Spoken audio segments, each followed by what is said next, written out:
আমাদের মানুষদের জীবনে কাজের কোনো বিকল্প নেই। যেমন ধরুন কেউ সরকারি চাকুরি করে, কেউ আবার বেসরকারি চাকুরি করে, কেউ ব্যবসা করে, কেউ আবার বিভিন্ন পেশার সাথে জড়িত। আসলে এখানে মূল বিষয়টা হচ্ছে যে কাজের প্রতি আমাদের যে মনোভাবটা থাকা দরকার সেটা নিয়েই কিন্তু কথা। দেখবেন অনেক সময় আমরা শুনি বা আমাদের মধ্যে অনেকেই বলে থাকেন যে এই কাজটা ভালো না বা এই চাকরিটা খারাপ। এখন প্রশ্ন আসে যে কাজের আবার ভালো খারাপ কি? আর তাছাড়া আমাদের মধ্যে কিছু মানুষ আছে দেখবেন কাজের ভালো খারাপ নিয়ে সবসময় কম্প্যারিজন করে বা তুলনা করে। আসলে তারা বোঝাতে চায় যে যেই কাজটা করতে তাদের সুবিধা হয়, যেই কাজে বেশি ফাঁকিবাজি করা যায় বা যেই কাজটা খুব সহজ তারা সেটাকে ভালো কাজ বলে। আর যেই কাজটা করতে একটু সময় লাগে বা একটু কঠিন বা যেই কাজটাতে তারা ফাঁকিবাজি করতে পারে না সেটাকেই কিন্তু তারা খারাপ কাজ বলে সম্বোধন করে। আসলে একটা জিনিস ভেবে দেখবেন যে কাজের আবার কোনো ভালো খারাপ হয় নাকি বা কাজের ভালো খারাপ এটা কোনো কথা না বা এগুলো কোনো কিন্তু বিষয় না। আসলে ভালো খারাপ হয় আমাদের মানুষদের মানসিকতাটাই।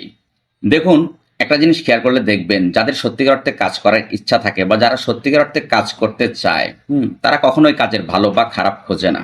কারণ তারা জানে প্রতিটা সৎ কাজও কিন্তু সম্মানের। হয়তোবা কোথাও কাজ করতে গেলে একটু কষ্ট বেশি বা একটু কষ্ট কম বা কোথাও হয়তো কাজের পরিবেশ একটু ভালো বা একটু খারাপ, একটু সহজ, একটু কঠিন। এটাই কিন্তু বিষয়। এর বেশি কিছু কিন্তু না। কিন্তু যারা এই সমস্ত বিষয়গুলোকে অজুহাত বানিয়ে যেকোনো কাজকে এড়িয়ে যেতে চায়, তারাই আসলে কিন্তু কাজের ভালো খারাপ খোঁজে এবং তারাই সবসময় কাজের ভালো আর খারাপ নিয়ে তুলনা করতে থাকে।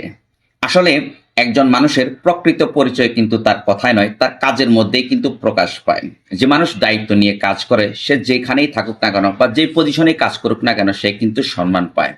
আর যে মানুষ কাজকে ফাঁকি দেয় বা কাজের মধ্যে সুবিধা খুঁজে সে যেখানেই থাকুক না কেন বা যেই পজিশনে সে চাকরি করুক না কেন, যত বড়ই পজিশনে সে থাকুক না কেন, সে কিন্তু জীবনে বড় কিছু হতে পারে না। সুতরাং আমাদের প্রত্যেকটা মানুষেরই মনে রাখা দরকার যে যে কোনো কাজকে ছোট করে না দেখে নিজের মানসিকতাটাই কিন্তু আগে বড় করা দরকার। কারণ মানুষের সততা, পরিশ্রম এবং দায়িত্ববোধ থাকলে যে কোনো কাজই সে মানুষকে সম্মান এবং সফলতা এনে দিতে পারে। আরেকটা গুরুত্বপূর্ণ কথা হচ্ছে যে যে মানুষ নিজের কাজকে খুব ভালোবাসে সে তার সেই কাজটাই কিন্তু একদিন তাকে খুব সম্মানের জায়গায় এবং ভালো জায়গায় পৌঁছে দিতে পারে। Thanks for watching.